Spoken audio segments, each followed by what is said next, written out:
책 추목, 책 추목에서 쉬운 7번째로 읽어드리는 책은 게리 체프먼 목사님이 쓰신 5가지 사랑의 언어입니다. 인정하는 말, 함께하는 시간, 선물, 봉사, 육체적인 접촉이라는 5가지 사랑의 언어를 통해 부부 생활을 더욱더 풍성하게 만들어주는 비결을 이 책에서 제시하고 있습니다. 게리 체프먼 목사님은 저명한 미국 기독교 상담가이자 결혼생활 세미나 인도자로 25년 이상 부부들을 위한 상담 사역을 해오고 있습니다. 서문, 사랑은 가정에서부터 시작돼야 한다. 나에게 있어서 가정은 50년 이상 나를 사랑하시는 아버지와 어머니이다. 두 분이 없었다면 나는 지금 이 글을 쓰고 있는 것이 아니라 사랑을 찾아 헤매고 있을 것이다. 또한 나에게 있어서 가정은 나와 결혼 생활을 30년 넘게 하고 있는 아내 캐롤라인이다. 이 세상에 있는 모든 아내들이 내 아내가 나를 사랑하는 것처럼 남편들을 사랑한다면 외도하는 남편들이 훨씬 적어질 것이다. 셀리와 데릭은 새로운 세계를 탐구하기 위해 우리 품을 떠났지만 나는 나의 자녀들인 그들에게서 따뜻한 사랑을 느낀다. 나는 축복받은 사람이고 감사할 것이 많은 사람이다. 나는 사랑이라는 개념을 정립하는 데 있어서 여러 전문가들로부터 영향을 받았다. 이제 이 책을 통해 그 사랑이 가정에서 어떻게 이루어져야 하는지, 특별히 배우자와 간에 어떻게 이뤄야 하는지 말하고자 한다. 1장, 결혼한 후에 사랑은 어떻게 되는가? 결혼을 3번 한 한 사람이 이렇게 말했다. 첫 번째 결혼은 아이가 태어나기 전 3, 4년간은 참 좋았습니다. 그러나 아이가 태어나자마자 아내는 아이한테만 관심을 쏟고 나에게는 무관심해졌습니다. 아내는 마치 아이가 인생의 목적인 것처럼 행동했고 더 이상 나를 필요로 하지 않는 것 같았습니다. 당신 아내에게 그 점에 대해서 말해봤습니까? 물론 말해봤지요. 그러나 아내는 내가 미쳤다고 했습니다. 하루 종일 아이 시중 드는 데서 오는 스트레스를 내가 이해하지 못한다고 하며 내가 좀 더 자기를 이해하면서 도와줘야 한다고까지 했습니다. 나는 정말 노력해봤지만 별다른 차이가 없었죠. 그 후 우리 사이는 더 소원해져 갔습니다. 얼마 지 않아 우리 사이의 사랑은 더 이상 없었으며 사는 것이 죽을 맛이었습니다. 우리 둘은 결국 이 결혼이 끝났다고 합의했죠. 마지막 3번째 결혼은 좀 달랐습니다. 이혼한 지 3년이 되었을 때 만나 2년간 교제했습니다. 난 우리가 서로를 충분히 알고 있다고 생각했고 처음엔 그것이 서로를 사랑하는 것이라고 생각했습니다. 나는 그녀가 진실로 나를 사랑한다고 느꼈죠. 나는 결혼 후에 내가 변했다고 생각하지 않습니다. 나는 결혼 전에 하던 대로 그녀에게 계속 사랑을 고백했습니다. 당신이 얼마나 아름다운지, 당신을 내가 얼마나 사랑하는지, 당신의 남편이 된 것이 얼마나 자랑스러운지 모른다고 했죠. 그렇지만 결혼 후 얼마 안 가서 아내는 불평을 늘어놓기 시작했어요. 처음에는 쓰레기를 버려주지 않는다든지 내가 옷을 옷걸이에 걸지 않는다든지 하는 아주 사소한 것이었으나 나중에는 나를 신뢰하지 못할 사람으로 여기면서 내가 자기에게 충실하지 못하다고 인격적으로 모독했습니다. 아내는 완전히 부정적인 사람이 되었어요. 결혼 전에 아내는 결코 부정적인 사람이 아니었어요. 아내는 내가 만난 사람 중에 가장 긍정적인 사람이었죠. 그 점이 내가 아내에게 매료되었던 이유 중에 하나였으니까요. 난 아내가 불평하는 것을 본 적이 없었어요. 내가 하는 일 모두가 그녀에게 훌륭한 것으로 보였으나 일단 결혼을 하고 나니 내가 잘하는 일은 하나도 없었습니다. 솔직히 어떻게 된 영문인지 잘 모르겠습니다. 그래서 아내에 대한 사랑이 서서히 식어지고 분노가 치밀기 시작했습니다. 아내도 나에 대한 사랑이 없는 것이 분명했습니다. 이렇게 별 이득 없이 함께 사느니 차라리 헤어지자고 합의를 하기에 이르렀습니다. 그게 벌써 1년 전이었죠. 그래서 결혼한 후에 사랑은 어떻게 되는가 하는 것이 늘 의문스러웠습니다. 내가 겪은 이러한 일들이 다른 사람에게도 흔히 일어나는 일일까요? 이혼이 우리나라에 왜 그렇게 많은지요? 내가 3번씩이나 이혼했다는 것을 나 자신도 믿을 수가 없습니다. 이혼하지 않고 사는 사람들은 공허한 상태로도 살아가는 것을 배운 것인지 아니면 어떤 결혼 생활은 결혼 후에도 사랑이 실제로 계속 존재하는 것인지 모르겠어요. 만일 그렇다면 그것이 어떻게 가능할까요? 이 두 사람의 문제는 3번이나 이혼한 이 사람의 문제는 배우자가 원하는 사랑이 무엇인지를 잘 알지 못했다는 것이죠. 그래서 이 게리 체프먼 목사님은 이 책에서 상대의 그 원하는 사랑의 방식이 우리가 다른 언어를 사용하는 사람들의 그 언어를 이해하는 것과 똑같다고 말합니다. 계속 읽겠습니다. 사랑도 이와 비슷하다. 중국어가 영어와 다르듯이 당신의 사랑의 언어가 배우자의 사랑의 언어와 다를 수 있다.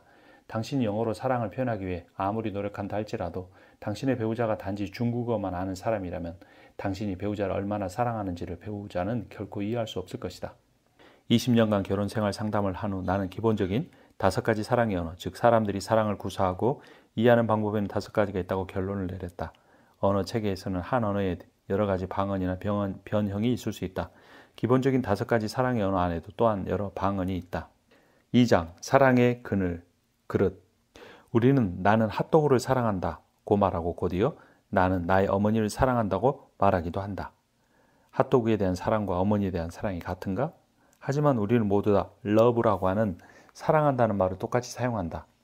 한 사람이 간음하게 되었는데 그는 그것을 사랑이라고 부르는 반면에 목사는 그것을 죄라고 부른다. 알코올 중독에 빠진 남편을 둔 한 여인이 남편이 최근에 일으킨 문제를 수습하면서 그것을 사랑이라고 부른다. 하지만 심리학자들은 그것을 상호 의존 증세라고 부른다. 부모는 사랑이라는 명목으로 아이들의 응석을 다 받아준다. 그러나 가정문제 전문가들은 그것을 무책임한 부모 노릇이라고 한다. 그럼 사랑하는 행위는 무엇이란 말인가? 모든 사람의 내면에는 사랑으로 채워주길 기다리는 감정의 그릇이 있다. 이 장의 제목처럼 말이다. 아이가 정말 사랑받고 있다고 느낄 때 그 아이는 정상적으로 발육하지만 그 사랑의 그릇이 비었을 때 그 아이는 그릇 행하게 된다. 아이만 아니라 당신의 배우자도 그런 사랑의 그릇을 갖고 있다. 우리는 그 사랑의 그릇을 채워줘야 할 의무가 있고 또 그 사랑의 그릇을 잘 채울 수 있는 기술도 필요하다. 근데 더 중요한 것은 사람마다 가지고 있는 그 사랑의 그릇이 다 다르다는 것이다. 어떤 사람은 선물로만 그 그릇을 채울 수 있고 어떤 사람은 사랑의 표현을 통해 채울 수 있고 어떤 사람은 함께하는 시간이라 봉사를 통해 채울 수 있다. 그래서 상대의 사랑의 그릇을 무조건 내가 원하는 방식으로 채우려고 하지 말고 그 사람이 채우길 원하는 것이 무엇인지 먼저 깨달아야 한다. 3장, 사랑에 빠진다. 대부분의 우리는 사랑에 빠지는 fall in love의 경험을 통해 결혼을 한다. 우리는 사랑을 일깨우는 장치를 자극시킬 만한 외적인 특징이나 성격을 지닌 사람을 만난다. 그러면 그 장치가 작동하기 시작하여 우리는 그 사람과 교제하는 단계에 접어든다. 첫 번째 단계에서는 햄버거나 스테이크를 같이 먹지만 우리의 관심은 음식에 있지 않다. 우리는 사랑을 발견하기 위해 질문을 한다. 내 속에 이렇게 따뜻하고 자극적인 감정이 실제 하는 것인가? 사랑에 빠지는 경험이 절정에 이를 때 우리는 행복하다. 우리는 감정적으로 서로 매료된다. 우리는 서로를 생각하면서 잠자리에 든다. 아침에 일어났을 때도 제일 먼저 그 사람을 생각한다. 함께 시간을 보내는 것은 천국의 대기실에서 노는 것과 같다. 손을 잡을 때 서로의 피가 통하는 것 같다. 학교나 일터로 갈 필요가 없다면 영원히 키스를 하고 있을 수도 있다. 서로 포옹하는 것은 결혼과 황홀의 꿈을 자극시킨다. 사랑에 빠진 사람은 이렇게 사랑하는 이가 완전하다는 환상을 갖기 때문에 그 사랑을 통해 굉장히 즐거움을 느끼는 것이다. 하지만 중요한 것은 그러한 감정은 오래 가지 않는다는 것이다. 사랑에 빠지는 감정이 영원히 지속된다는 것은 사실이 아니라 허구다. 심리학자인 도로시 테노브 박사는 사랑에 빠질 때 나타나는 현상을 오랫동안 연구해 왔다.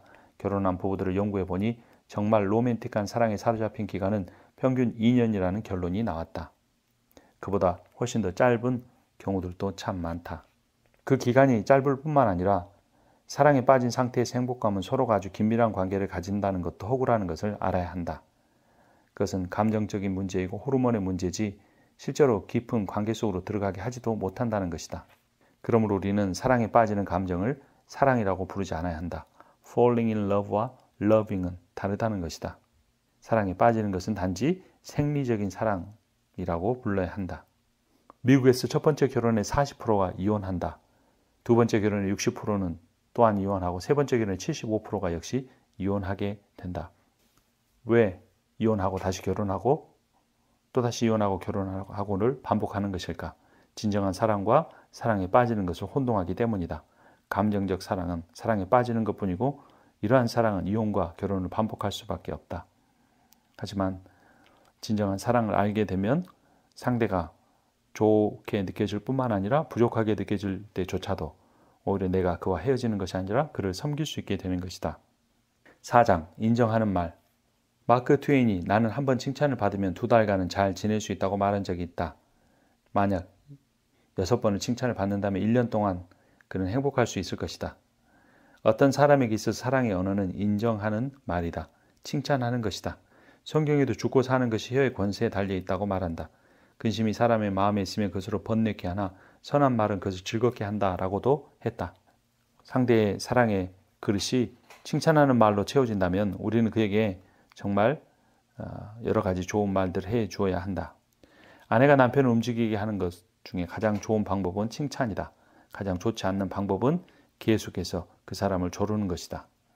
어떤 한 남편이 있었다. 침실에 페인트칠을 해달라는 아내의 말에 그는 실행하지 않았다.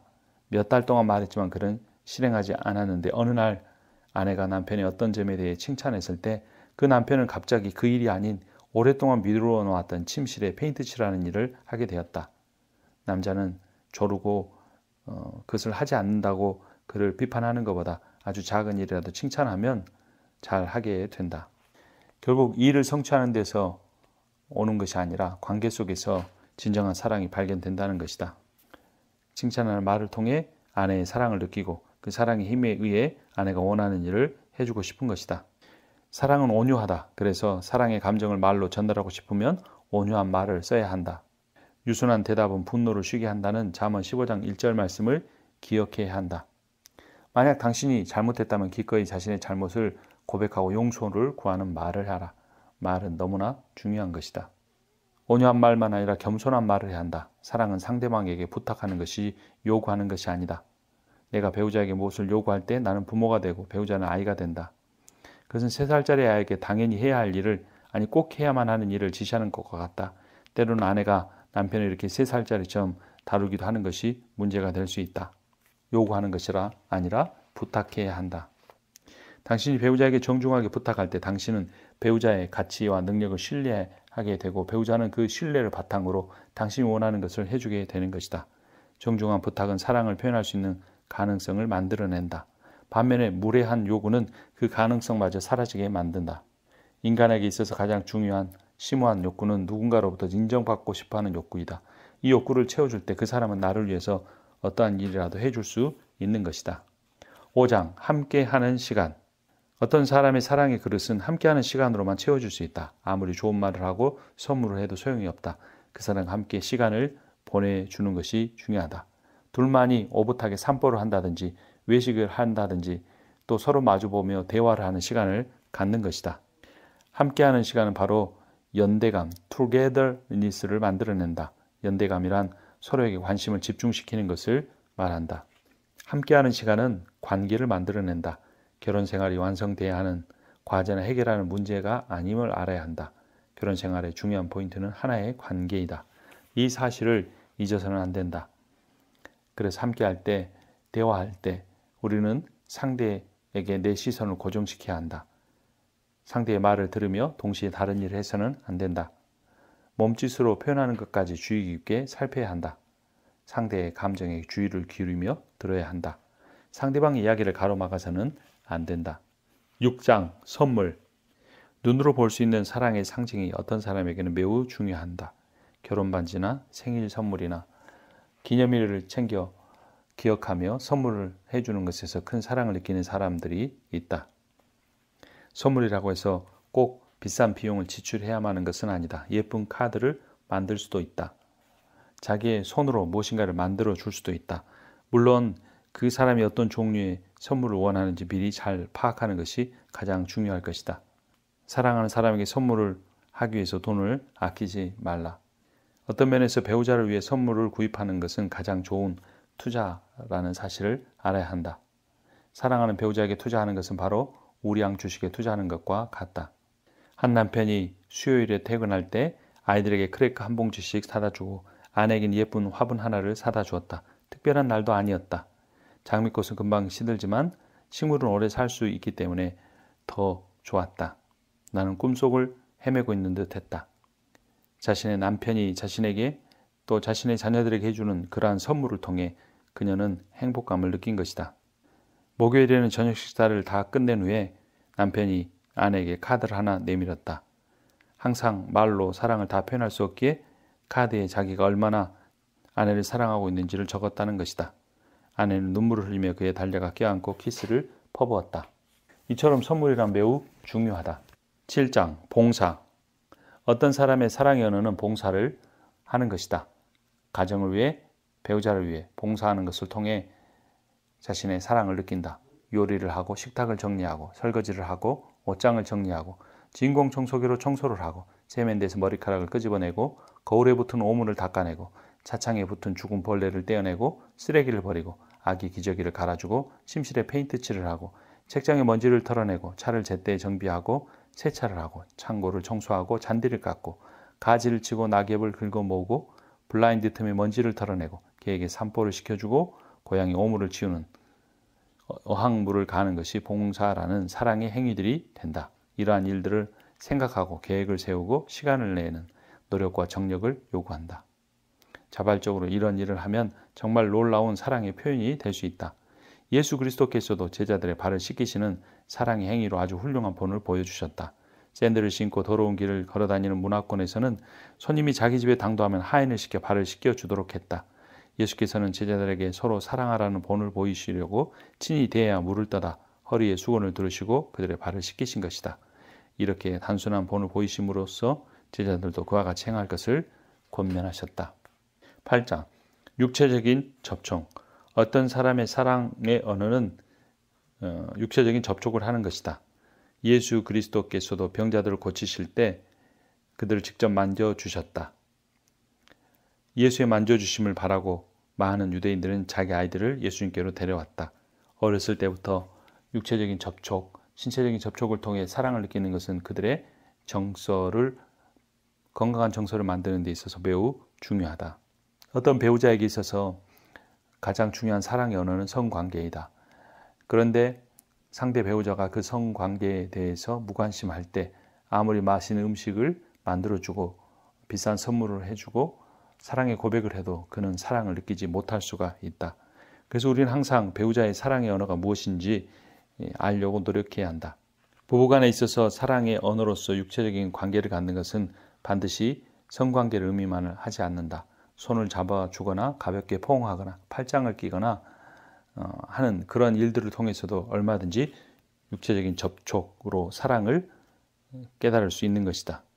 모든 사람은 육체를 벗어나 살 수 없다. 누구나 자신의 육체를 만지는 것은 바로 자신을 만지는 것과 같다. 내 몸으로부터 벗어난다는 것은 바로 나로부터 감정적으로 벗어난다는 말이다. 우리가 서로 악수를 하는 것은 상호간의 마음을 열고 가까워지는 것을 의미한다. 악수나 포옹이나 그런 모든 것들을 통해 우리는 상대방에 대한 적개심을 없애고 마음을 열고 상대와 하나가 될 수 있다.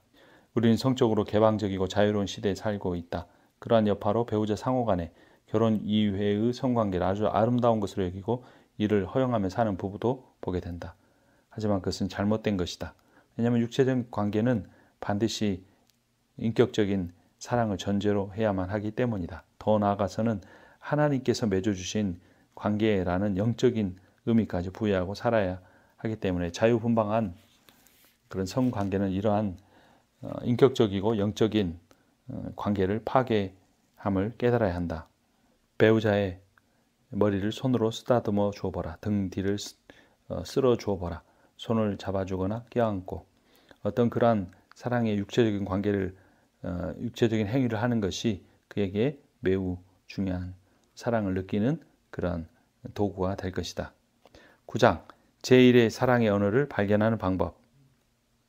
인정하는 말, 함께하는 시간, 선물, 봉사, 육체적인 접촉 이러한 것들은 모두 다 중요하다. 그런데 어떻게 해야 상대방의 사랑의 언어가 무엇인지 알 수 있을까? 그것은 첫 번째로 관심이다. 관심을 갖고 상대를 관찰해 보면 상대가 무엇을 좋아하는지 시간이 걸릴지 모르지나 반드시 알게 된다.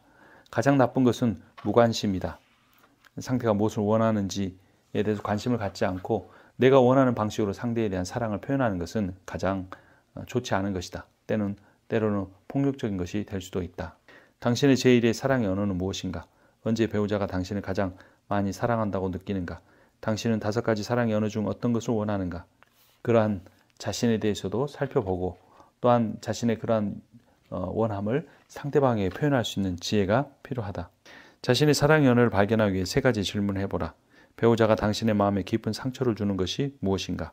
그 상처를 받는 이유는 당신이 원하는 사랑의 언어를 배우자가 해주지 않기 때문이다. 2번째, 당신이 배우자에게 가장 많이 요구하는 것이 무엇인가?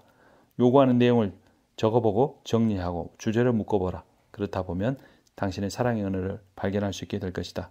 3번째, 당신은 배우자에게 어떻게 사랑을 표현하는가? 당신이 상대에게 표현하는 사랑의 방식이 또한 상대로부터 받고 싶은 사랑의 표현일 수도 있기 때문이다. 이런 세 가지 질문을 자신에게 하고 답을 찾아본 뒤에 배우자에게도 해보고 서로 나누는 시간을 가져보라. 이러한 대화와 과정을 통해 많은 가정이 배우자를 진심으로 사랑할 수 있게 되고 뿐만 아니라 배우자가 원하는 방식으로 사랑을 표현할 수 있게 된다. 10장 사랑은 선택이다. 사랑은 저절로 되지 않는다.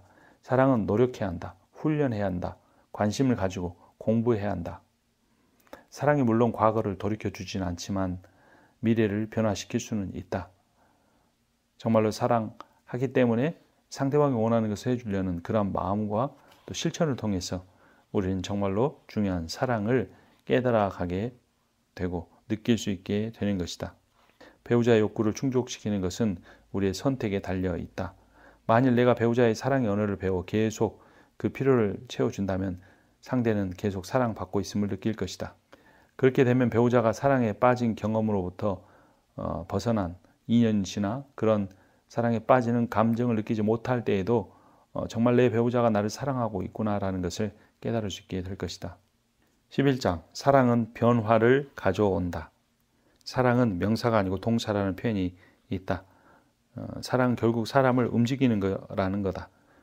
사랑은 내가 나를 움직여 상대가 원하는 것을 해주는 것이기도 하고 그 표현된 사랑이 결국 상대를 움직이기도 하기 때문에 그렇다. 네, 5가지 사랑의 언어라는 책을 이제까지 리뷰해 보았습니다. 게리 체프먼 목사님은 이러한 이론을 쓰는 작가일 뿐만 아니라 실제로 임상 실험과 세미나를 수없이 진행해 보았기 때문에 굉장히 실제적인 내용을 이 책에 담아 놓았습니다. 그가 우리에게 제시하는 5가지 사랑의 언어, 인정하는 말, 함께하는 시간 보내기, 선물 주기, 상대를 섬기기, 육체적인 접촉으로 사랑 표현하기, 이 5가지 내용을 어찌 보면 첫 번째는 상대가 원하는 사랑의 표현, 제1의 사랑의 언어가 무엇인지 아는 것이고 그것을 중점적으로 상대에게 실천하는 것일 겁니다. 하지만 사실 이 사랑의 언어는 5가지 중에 단 한 가지가 아니라 5가지를 균형 잡히게 모두 실천하는 것이 중요할 것입니다. 그래서 우리가 사랑이란 결국 관념이나 생각, 감정이 아니라 실제로 내가 그렇게 하기로 선택하고 상대가 나에게 그러한 피드백을 주지 않는다고 할지라도 인내하면서 끝까지 먼저 내가 사랑할 때 그 사랑은 결국 열매를 맺고 그 사랑을 먼저 실천한 자기 자신까지 큰 사랑을 배우자로부터 받게 될 것입니다. 책 추목이었습니다.